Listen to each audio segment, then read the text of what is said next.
Tervetuloa Vovas-podcastiin. Tänään tehdään lyhyt video Grönlannin kysymyksestä, joka on hyvin ajankohtainen.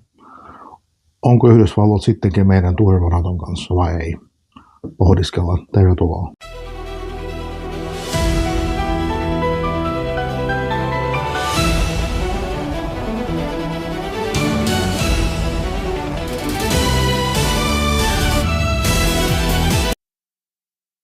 Yhdysvallat ja NATO on meidän turva. Näin meillä on sanottu monta vuotta. Tämä 5. artikla suojelee meitä kaikkia. Lähdetään katsomaan, mikä on se 5. artikla. Se on avoin luettavissa kaikille, se on salaisuus. Siellä lukee, että jos yhteen NATO-maahan hyökätään, niin käytetään tätä 5. artiklaa. No mitä tehdään? Lähetetään harkintavarasta apua. Villasukkia, hypäriä, patruunoja. Jotain harkinnanvaraista, mitä nyt koetaan tarpeen. No mitä siellä ei lue? Siellä ei lue missään, että jos yhten NATO-maahan hyökätään, niin muut Naton liittolaiset lähettävät ovat armeijat apuun. Taikka julistavat sodan hyökkäjällä. Siellä ei lue sitä missään kohtaa. Siellä ei myöskään lue, että jos he eivät auta, niin siitä tulee jonkunnäköinen rangaistus. Eli me nähdään Ukrainan tilalla nyt Naton 5. artiklan käyttöä. Rahaa, aseita ynnä muita, mutta yksikään maa ei ole lähettänyt joukkoja apua. Tämä on kylmä totuus. Näin se on. Valitettavasti me ei voida nyt tehdä mitään, kun ollaan Natossa ja ollaan siinä tilanteessa. Eikä se ole paha asia olla Natossa, mutta olla harhaan luulossa median maailmasta kuvasta, että tämä on se turva, niin ei ole. Ainoa, joka pitää Suomesta huolen, on suomalaiset. Meillä on vahva armeija. Nyt kun lisäsi tänne vielä vapaaehtoistoimintaa vielä enemmän, olen puhunut näistä lähiturvajoukoista. Hanno Kauppisen kanssa haastattelussa mun kanavalla voitte käydä katsomassa. Niin ainoa meidän turva on tehdä selväksi, että jos tänne hyökätään, niin siitä tulee enemmän haittaa kuin hyötyä. Se on konkreettinen turva. Suomen armeija on todella hyvässä kunnossa. Siis ehkä Suomella ja Puolalla on EU-maista kovat armeijat. Se on minun mielipide. Ja Puolan kanssa ollaan liittolaisia, mikä on hyvä asia, mutta Puola on aika kaukana. Se on se kylmä totuus. Yhdysvallat.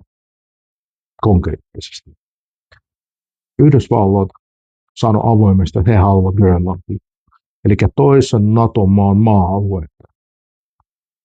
Ja tämä ei ole vaan jonkun bloggarin, jonkun senaattorin lausunto jossain mediassa, vaan se on Yhdysvaltojen ylijohto sanoi, että me tarvitaan Grönlantia.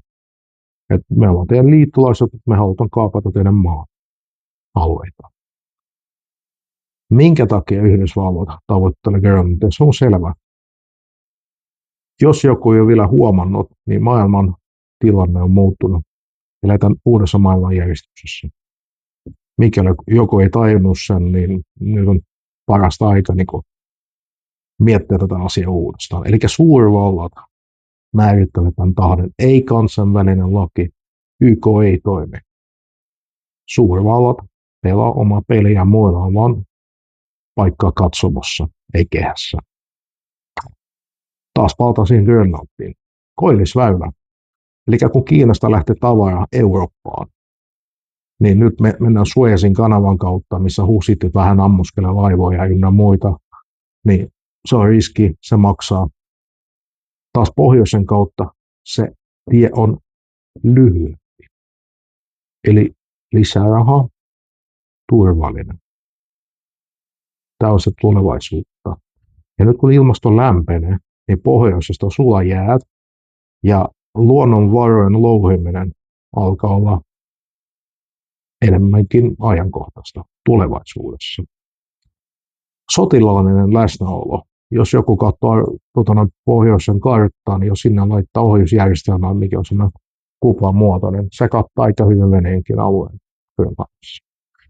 Eli siinä on 3 juttua. Ensimmäinen luonnonvarat, toinen maailman logistiikan kontrollointi, läsnäolo, toinen sotilaallinen, kolmas. Puhutaan niin isosta asiasta, että jollakin EUlla tai Tanskalla ei ole mitään sanoista siihen.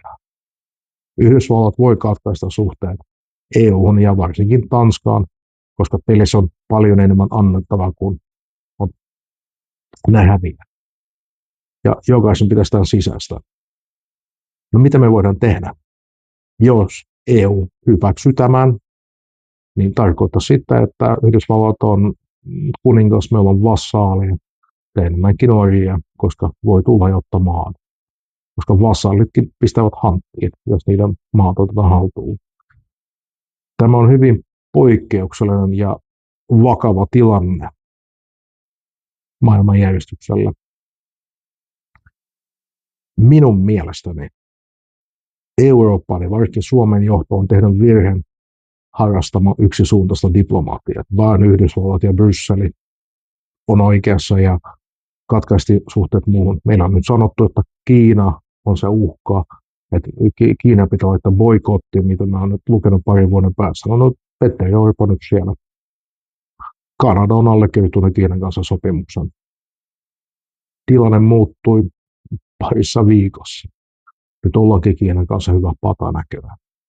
Alexander Stubb on matkustanut Kazakstaniin ja Uzbekistaniin. Ennen sitä, mä en muista lehdien otsikot, että Kazakstanin vienti viisinkertaistui, ne vie sitä Venäjälle tavaraa, voi kauhistus. Nyt hän kävi siellä. Että alettiinko ymmärtää, että maailma on paljon isompi kuin Euroopan kupla. Ja ei pelkästään Yhdysvallat määrätä saa tahdin, vai pitää itsekin vähän miettiä tätä hommaa. Toivottavasti näin. Itänaapurin kanssa myös olisi hyvä palauttaa suhtut minun mielestäni, ja mä oon ollut aina sitä mieltä, että kyllä tänä uutta Kekkosta tarvitaan. Venäjän edessä ei saa alistua, ei saa nöyrytellä, ei saa anoa anteeksi. Pitää olla kovana, asianmukaisena ja avoimena. Tämä on se juttu, mihin mun mielestä tämä kallistuu. Koska vaikka mitä Venäjä on tehnyt Ukrainassa, mikä on toki jokaisella selvä, että sota on huono juttu, mutta sitä maantietoa ei pysty muuttamaan. Sotia on ollut, sotia toivottavasti ei tule olemaan, mutta niiden jälkeen yhteistä on ollut, ne on loppunut. Tämä on se, mitä pitää miettiä. Sitten kun puhutaan EU-maista, no Boris Johnsonin Iso-Britannia, hänen kirjassa hän muun muassa mainitsi sitä, että he olivat suunnitelleet kommandoiskoa Alankomaihin varastamaan rokotteita koronan aikana väkisin. Eli puhutaan 2 NATO-maasta. Ja meillä taas sanotaan, että kyllä se Iso-Britannia on se ydinvalta, että kyllä ne, no miten sitä Alankomainen juttu hänen kirjassaan. Näitä asiaa on hyvä pohdiskella. Ei missään nimessä sano, että NATO on väärin, pitää lähteä sieltä pois tai mennä kumarta Venäjälle päin ja pyytää anteeksi. Ei missään nimessä. Tarkoitan sitä, että pitää avoin keskustelu jokaisen suuntaan ja ajamaan oma agenda. Joidenkin asioiden kanssa voi olla samaa mieltä, joidenkin kanssa ei. Pitää tulla pöytään ja sanoa, että hei, tässä on täysin eri mieltä. Meillä on täysin vastaan ja me tuomitaan se juttu, se on äärimmäisen huono. Tuossa jutussa voidaan niin neuvotella. Ei tarvitse allistua, mutta pitää istua pöydässä ja keskustella, niin kuin diplomatia kuuluukin mennä. No sitten, mitä Eurooppa voi tehdä Yhdysvalloille? Palataan siihen Yhdysvaltoihin. Ei paljon juuri mitään. Jos USA lyö tullit, niin se tarkoittaa sitä, että eurooppalaiset tuotteet saa vaikka 100% tullit USA-markkinoilla, jonka jälkeen se ei ole kilpailukykyiset enää, ja Eurooppa menettää sen markkinaan. Käytännössä ne sulkee USA-markkinaa. No mitä USA voi tehdä vielä? Jos lähdetään niinkin rajuihin toimenpiteisiin, niin yksi napin painallus Google menee pimeäksi, Microsoft menee pimeäksi, Amazon menee pimeäksi, Internet Starlink menee pimeäksi, GPS menee pimeäksi. Eihän Amerikan tarvitse pelkästään nämä jutut, nehän palauttaa meitä 19-luvulla. Tämä on karu todellisuus, olla niin riippuvaisia näissä asioissa Yhdysvalloista. Sotilaallisesti. Mä en usko, että Euroopan ja Yhdysvaltojen välillä ikinä tulee sota. Niin tässä on ihan mun mielestä turha puhua. Se on absurdia. Mutta lähdetään miettimään vaikka yhtä konkreettista esimerkkiä. F-35. Haluan taas korostaa. Silloin kun näistä alettiin puhua, asia oli ok. Ne poliitikot Suomessa, jotka ovat aloittaneet keskustelut F-35, se on ok. Silloin tilanne oli erilainen. Mutta jos mietitään nyt, silloin etätoiminto. Näin mä kuullut. Jos tämä pitää paikkaansa, tarkoittaa sitä, että kun tulee tilanne, niin amerikkalaiset määrät, nouseeko se kone ylös ja ampuuko se vai ei. Eli jos Suomi tarvitsee, että se ampuu, mutta Yhdysvalloilla ei mielipide, ne painaa nappia ja se kone joko ei nouse ylös tai ei ampu. Päinvastainen skenaario. Suomalainen lentäjä lähtee harjoituslennolle. Kattako se etätoimintaa myös ohjusten laukkaamista? Suomalainen harjoituslento, vaikka Lappeenrannan yllä, niin Box lähtee ohjus kohti Pietaria.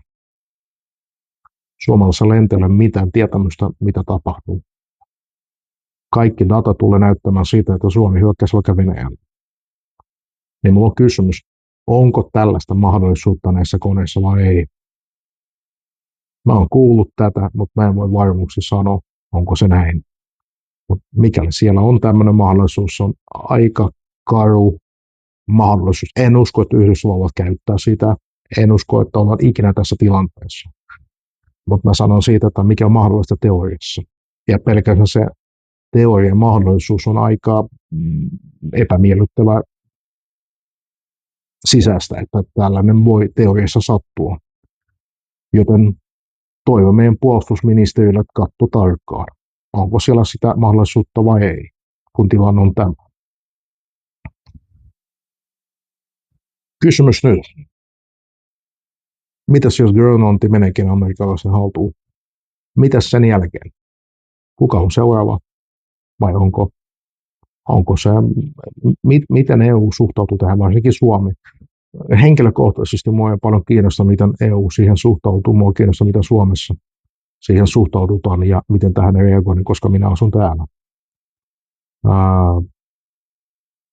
Jos hyväksytään, että me ollaan avuttomia, niin Yhdysvallat käyttää sitä uudestaan. Näyt on kiva pohdiskella ja jatketaan tällä teemalla joskus toista, mutta tänään on tämmöisiä ajatuksia, mitä mulla on herättänyt tässä maailman tilanteessa. Tämän lisäksi nyt Yhdysvallat puhuu myös Kanadasta, eli se Kanadakin on aika mielenkiintoinen. Tässä YouTuben kansikuvassa minulla on se Donald Trumpin palvelu X:ssä julkaistu kuva, missä istuu Euroopan johtajat rivissä, kun oppilaat koulupenkillä ja Trump istui edessä opettajana. Kattokaa se taustakartta, mitä Trump on julkaissut. Kanada, Grönlanti, Amerikan lipuissa. Tästä me on tehnyt Teknat-videon myös tästä ajattelusta. Ja taas sattuma, Elon Musk palaa Valkoisen talon Trumpin joukkoon. Ja me tiedetään, kuka Elon Muskin vaari on, niin se käy ilmi mun Teknat-videosta myös. Sattuma taas. Me elämme hyvin haastavista aikoja. Oikeasti haastavista aikoja. Se on kiva, kun Alexander Stubb käynyt Kazakstanissa, Uzbekistanissa ja Petteri Orpo nyt Kiinassa, niin kuin Kanadakin teki sen Kiinan sopimuksen. Toivon, että Suomi pystyy palauttamaan Suomen etujen ajavat diplomaatit kaikkiin suurvaltoihin. Venäjä mukaan lukien, koska tätä maantietoa ei pysty muuttaa. Niin kyllä me tänne Kekkosta tarvitaan. Uutta Kekkosta vaan kehin, niin joka tämä pistää ruotun tämän jutun. Vaikeita aikoja eletään, vaikeita päätöksiä pitää tehdä ja aidosti uskon, että toivottavasti tämä nyky-Suomen johto ymmärtää sen, että on tehty virheitä ja kaikkihan tekee virheitä, että nyt vaan pystytään niitä oikeastaan hyvin nopealla aikataululla.